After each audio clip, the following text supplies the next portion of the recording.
आप लोग देख रहे हैं हमारे नए चैनल को, समाचार विश्लेषण साइट को, जिसमें मिलेगा विश्लेषणात्मक अध्ययन और वह जीके के स्टूडेंट्स और जो राजनीतिक रूप से जो जानकारी रखने वाले, इसमें राजनीतिक, आर्थिक, सामाजिक मामलों पर देश के हित के लिए यह समाचार विश्लेषण किया जाएगा, जिसमें कि इंटरव्यूज़ वगैरह भी दिखाए जाएंगे। तो दोस्तों, आप देख रहे हैं हमारे चैनल, मैं हूं रतिकांत सुमन। आपने यदि इस चैनल को जो कि नया है तो इसे शीघ्र सब्सक्राइब करें, बेल आइकन को भी दबाएं, जिससे कि आपको टोटल हमारी नई जानकारी आपको प्राप्त होती रहेगी। तो दोस्तों, अभी पिछले दिनों आपने देखा होगा कि संसद में बहुत बड़ा नौटंकी हुआ, जो राज्यसभा में ऐसा नहीं सुनने में आता था कभी, और बहुत कम ही मामलों में ऐसा होता था। लेकिन इस बार तो बहुत ज़्यादा ही वो हंगामा हुआ, जो कि नहीं होना चाहिए था। तो यह क्यों हुआ और ऐसा क्यों किया गया, और इस प्रकार से जो लोग थे उन्हें उसमें से बहुत सारे लोगों को निकाला गया है, उसी के विषय में मैं बताऊंगा। तो आप हमारे चैनल को सब्सक्राइब करें, समाचार विश्लेषण साइट को। आप देख रहे हैं रतिकांत सुमन। तो दोस्तों, पिछले दिनों आपने देखा होगा कि पंजाब, हरियाणा, उत्तर प्रदेश में कुछ किसानों ने आंदोलन करना शुरू कर दिया, और किसान जो आंदोलन कर रहे थे उसके पीछे कुछ सरकार, जो विपक्षी जो पार्टियां हैं, वे लोग उन्हें कुछ आग को जो है हवा दे रहे थे और उन लोगों में घी डालने का काम कर रहे थे। तो वे लोग आगे बढ़कर आंदोलन कर रहे थे, और उन लोगों की मांग थी कि जो मंडी जो है ओपन जो की जा रही है, जो जहाँ पर भी किसान चाहे वह अपना जो अनाज है वह बेच सकते हैं, उसी के विरोध में विरोध थे। लेकिन दरअसल क्या है कि यह लाभकारी प्रथा थी, और इसमें जो है इसे राज्यसभा में पास करवाया जाना था। तो इसे जब पास करवाने की बारी आई तो कुछ सांसदों का कहना था कि डॉक्टर हरवंश सिंह ने यह किया कि उपसभापति हैं जो कि माननीय हैं, और उनके लिए उन लोगों ने गलत विचार ये रखे कि उन्हीं के प्रयास से यह जो है संसद में पास हुआ। ऐसा नहीं है। दरअसल एनडीए के पास पूरे मत हैं। अब पहले तो लोकसभा में हुआ करते थे, राज्यसभा में नहीं थे, तो राज्यसभा के जो सदस्य हटते तब उन्हें मत मिलता, लेकिन अब राज्यसभा में भी उनको मत है पूरा। तो अब इन लोगों को कोई चारा बचता नहीं है कि ये लोग करें तो करें क्या।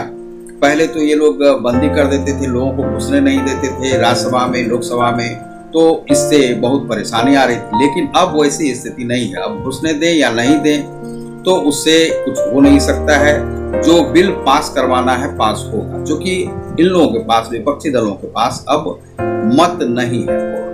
तो ये लोग उसी का लाभ उठाकर जब देखा कि अब ये लोग कुछ कर ही नहीं सकते हैं और यह बिल पास हो गया है, तो उस बिल के अगेंस्ट में जाकर जो वहां पर जो बिल बुक था उसे फाड़ने का प्रयास किया, और माइक को तोड़ दिया हरवंश सिंह के, और उसके बाद एक पुस्तक भी उनकी ओर फेंका, जिससे कि उनके सर पर चोट लग सकती थी।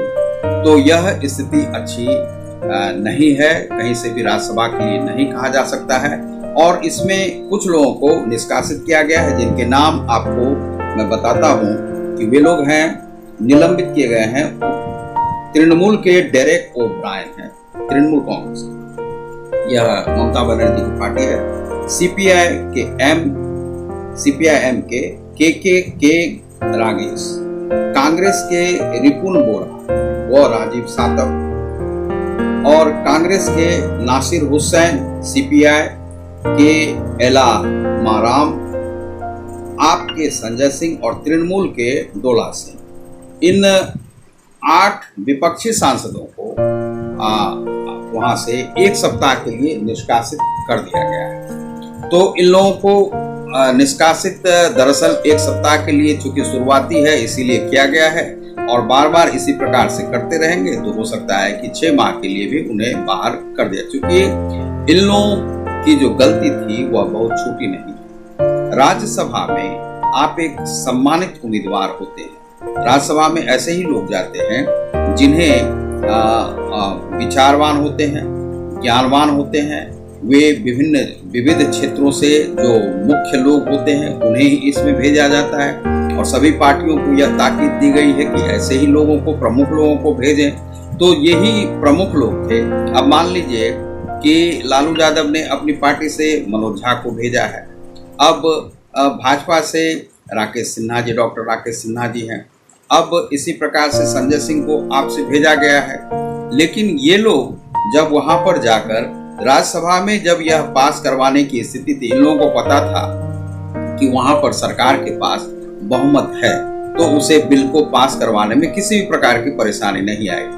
लेकिन परेशानी तो नहीं आई, पास हो गया। तो ये लोग जो हैं वहां पर आक्षेप लगाने लगे कि हरवंश सिंह के एक कारण से यह पास हुआ। लेकिन ऐसा नहीं था कि हरवंश सिंह ने इसमें किसी भी प्रकार से, चूंकि मत का जो विभाजन था, इन लोगों ने कहा कि हाँ ऐसे ही हो जाएगी और बहुमत के आधार पर हो जाएगी।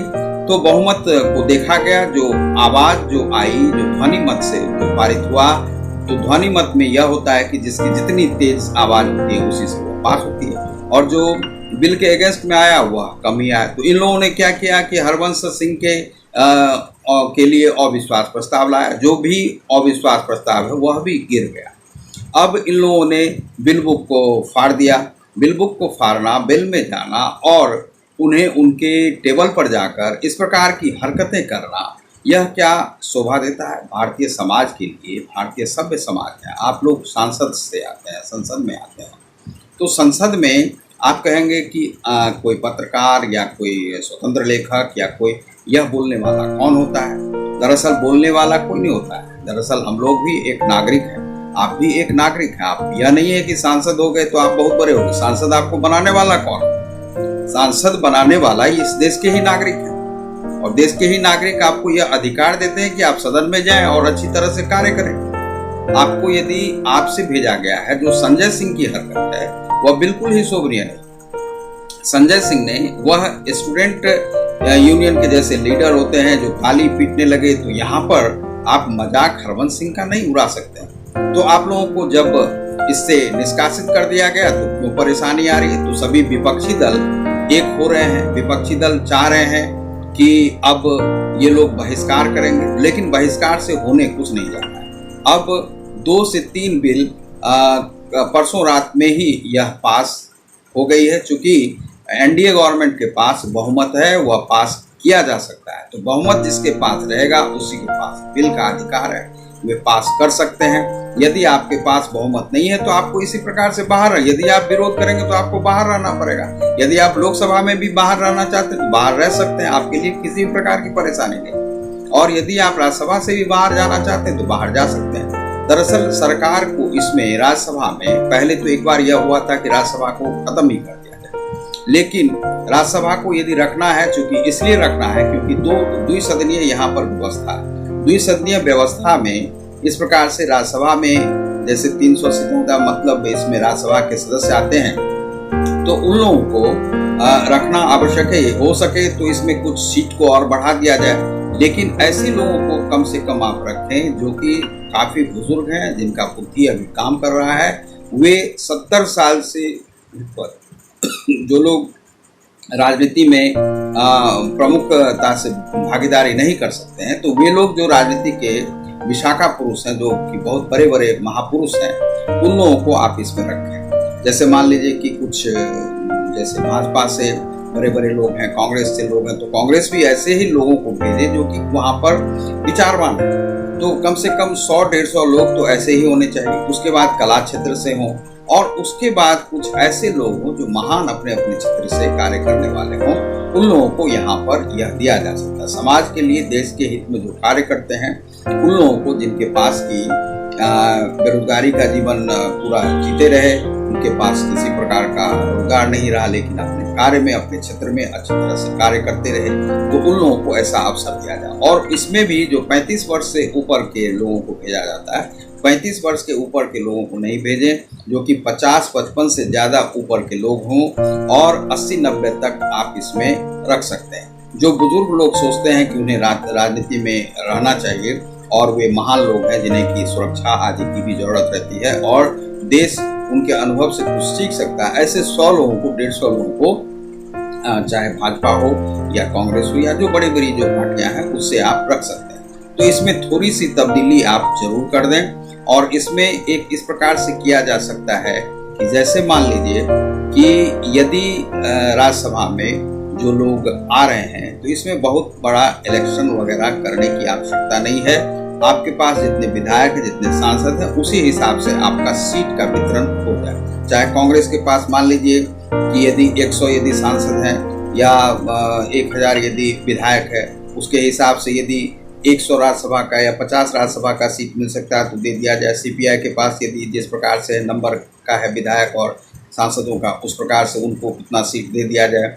और जहाँ जहाँ से देना है, जहाँ जहाँ पर उनका वर्चस्व है, वहाँ से उनको दे देना चाहिए। और उसके बाद राज्यसभा का जो सीट है वह आप अपने आप ही अपने जो वहाँ पर केंद्रीय जो व्यवस्था है उस व्यवस्था में बैठकर विचार के साथ उनमें चयन किया जा सकता है कि इन लोगों को हम बनाने जा रहे हैं। और उन्हें उनका एक लिस्ट निकाल देना चाहिए कि इन लोगों को हम दे रहे हैं और उन लोगों से आप बात कर लें जो लोग आपके अपने अपने क्षेत्र से अच्छे और आपके सपोर्टर लगते हैं, उन्हें आप वहाँ पर दे सकते हैं। तो इस प्रकार से बहुत ज़्यादा इसमें पैसों का खेल भी नहीं चलेगा। लेकिन अभी क्या है कि पैसों का खेल भी इसमें बहुत ज़्यादा होता है। बिजनेस के बहुत बड़े बड़े लोग 100-200 करोड़ देकर भी आ जाते हैं पार्टियों को। तो यह जो खेल चल रहा है, यह खेल इसमें बंद होना चाहिए। इसी कारण से इसी तरह की स्थिति बनती है। ऐसे ऐसे लोग इसमें घुस आते हैं और उन्हें यह डर रहता है कि हम इस प्रकार से यदि नहीं बोलेंगे तो अगली बार हमें, क्योंकि कुछ पार्टियों से नए नए जो मत का विभाजन होगा तो उसमें नए नए संसदीय क्षेत्र से लोग आने वाले हैं, 2-4 लोग की इस प्रकार से। तो वे लोग भी इस प्रकार सोच रहे हैं कि अगली बार शायद उन्हें मेंबरशिप नहीं दिया जाए, सदस्यता उनकी पार्टी नहीं दे। लेकिन यह नहीं होना चाहिए। पार्टी जिसे चाहे वह जो अच्छे अच्छे लोग हों, 100-200, जैसे देश हित के लिए बहुत सारे बड़े बड़े लोग होते हैं। और मान लीजिए कि आज लालकृष्ण आडवाणी जी हैं, तो भाजपा को बनाने वाले, खड़े करने वाले कौन है? तो उन्हें आप आजीवन दे सकते हैं। मुरली मनोहर जोशी भाजपा को खड़े करने वाले, उन्हें आप दे सकते हैं। आप मान लीजिए सुब्रमण्यम स्वामी हैं, उन्हें आप दे सकते हैं। मान लीजिए कि राकेश सिन्हा जी हैं, भाजपा को खड़े करने वाले और शुरू से ही विद्यार्थी परिषद के सदस्य रहे हैं और उन्होंने काम किया है, तो उन्हें आप दे सकते हैं, प्रोफेसर भी हैं वह। और इसी प्रकार से मान लीजिए मनोज झा हैं, यदि वह राजद पार्टी से कर रहे हैं तो उन्हें आप दे सकते हैं। इसी प्रकार से संजय सिंह भी यदि अच्छा कार्य करते हैं, लेकिन इस प्रकार की उच्छृंखलता नहीं होनी चाहिए। इसमें सबसे बड़ी बात यह आई कि डॉक्टर हरवंश सिंह के खिलाफ में ही ये लोग खड़े हुए और ये लोग हरवंश सिंह ही अपने केटली लेकर के चाय पिलाने इन सांसदों को गए, लेकिन सांसदों ने नहीं पिया। तो यह उनकी जो एक अपने अंदर की जो मान सम्मान का जो भाव है यह था। और विपक्षी पार्टियां अब विरोध और ज़्यादा कर रही हैं, तो इससे एक वातावरण अच्छा नहीं बनेगा। सांसदों को चाहिए संसद को चलने देना चाहिए। और आपको यदि संसद में इस प्रकार का उठापटक करेंगे तो आपका निष्कासन होगा। और निष्कासन एक ही सप्ताह का नहीं करना चाहिए, 4 सप्ताह, 5 सप्ताह, 2 सप्ताह, और जैसे मान लीजिए कि 2-2, 3-3 माह का करना चाहिए, जिससे कि इन लोगों को कुछ ध्यान रहे कि कुछ गलती की तो इसीलिए यह सजा। तो दोस्तों, आप देख रहे हैं हमारे चैनल आरके टेक्नो टीएस को, जिसमें मिलता है टोटल समस्याओं का समाधान। आप देख रहे हैं समाचार विश्लेषण साइट। यह मेरा अभी हम एक बोल दिए होंगे आरके टेक्नो टीएस। दरअसल यह आरके टेक्नो टीएस के द्वारा ही बनाया हुआ यह नया चैनल है। इसे आपने यदि सब्सक्राइब नहीं किया होगा तो लाइक और सब्सक्राइब करें। बहुत बहुत धन्यवाद। और कोई भी कमेंट हो तो आप कर सकते हैं, लाइव भी इस पर आप हमको देख सकते हैं। बहुत बहुत धन्यवाद।